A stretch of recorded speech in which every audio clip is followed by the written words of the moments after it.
Other than that, we did all of the tracks there. Like he'd go, I got this idea, and I go, oh, okay, and we do it. With the exception of young. He gave me a cassette of Cameo's "C Strange" and said, take this back and make a beat. I'll flip it so we can make a song off of it. Oh, okay. And at the time we were recording "Sucker for Love," the original version. I did the original version of that, and that night he gave me that cassette. So I took my equipment was broke at the time, so I went to my friend Lamorius Tyler house and programmed it on his equipment, and then he added some stuff to it, and the next day we went to the studio and dropped it. But everything else was really on the spot. No doubt. Was it common for him to ask you to like take a beat and flip it around? I know he did it a lot at Death Row with other artists' music such as Nas. He would flip one of his beats. That was common for him to do? Yep, we did one that he had me flip that Bonnie and Clyde. Now I can't remember the song because I don't think it got released. And then he had me flip Street Life, and we made Thug Life off of that. And I think a few of them were like flip this into that. Yeah. This is a Jmix exclusive.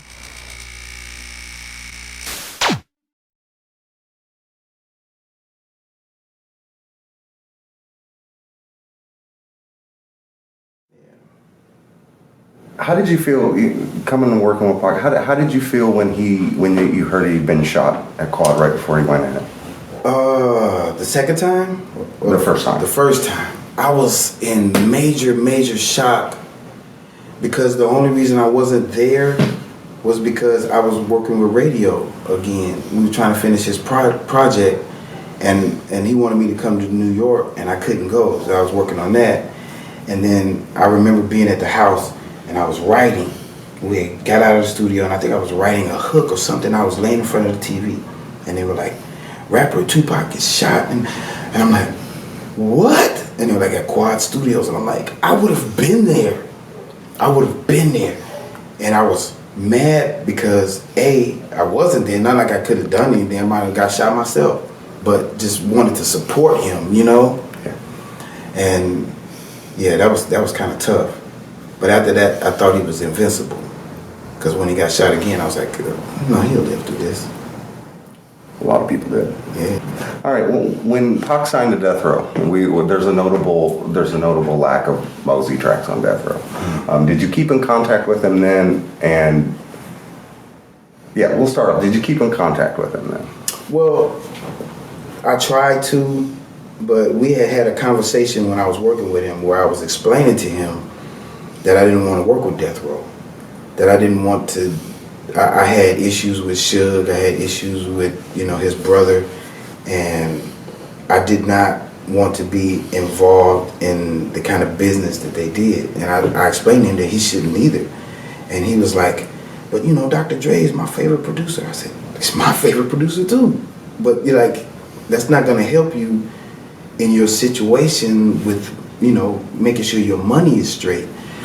And then I told him, things that I heard from the horse's mouth or how they do things. And he was like, I'm Tupac. The IRS took my car. I went the same day and bought another car cash. And I was like, okay, I understand, but this is the way they do business.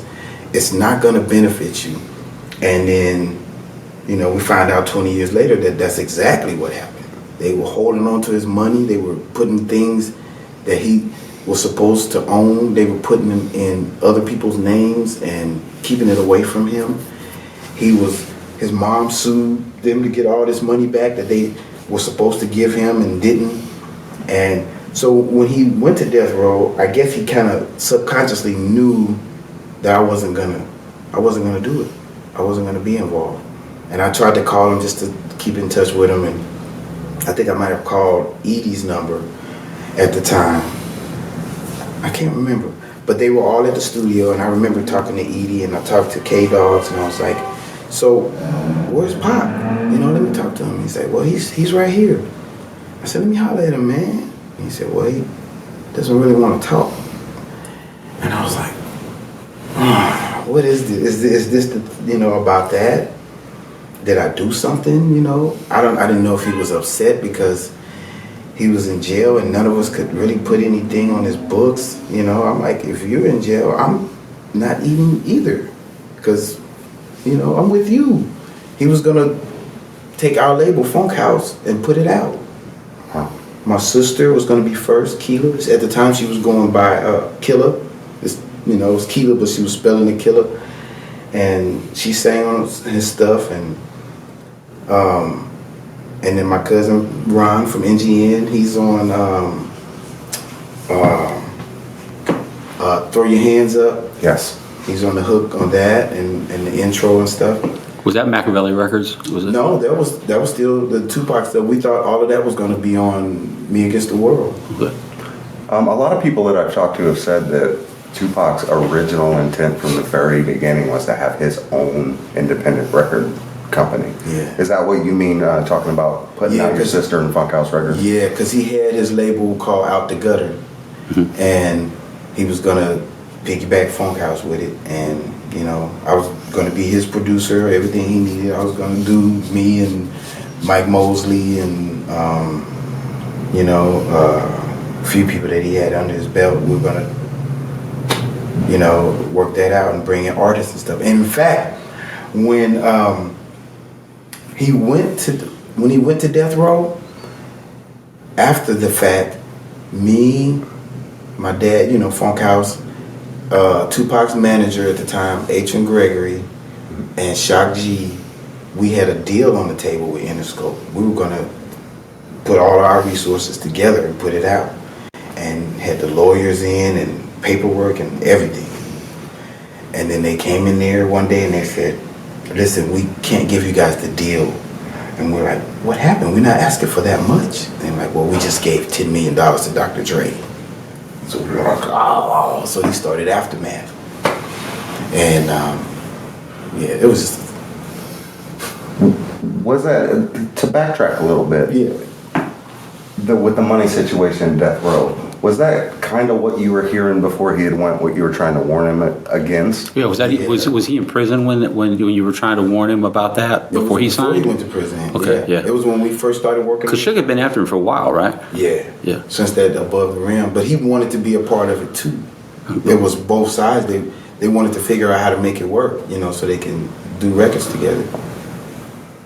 All these years later, what's that make you smile memory of working with Tupac? I'm gonna say the respect level that a lot of times I come to a thing where I'm giving when you meet someone and you want to do a project, there's a certain way that they like send me beats, let me hear what you can do, and then they're like, you know, it's too much cowbell, it's, you know, it's, and you're like, do you do beats? Like, do you want to rap over it? Or, I mean, you know, we can work all that stuff out later. And he knew from, I guess, you know, of course, being in the business, he knew that there was a process to working, to make everything right. So he played his role right. He came in there, was super creative, recorded it, and was gone. There were times he had 3 studios booked, work on my song, do his vocal, go to the next studio while I'm doing my thing. Mosey, you just handle what you gotta handle. Where I get other cats that they're like, they want to sit there the whole time. No, that's too loud, that's too low, that's too, you know, instead of letting me work. But I would say that was the biggest part to me, that was the most fun, is that he let me do my thing.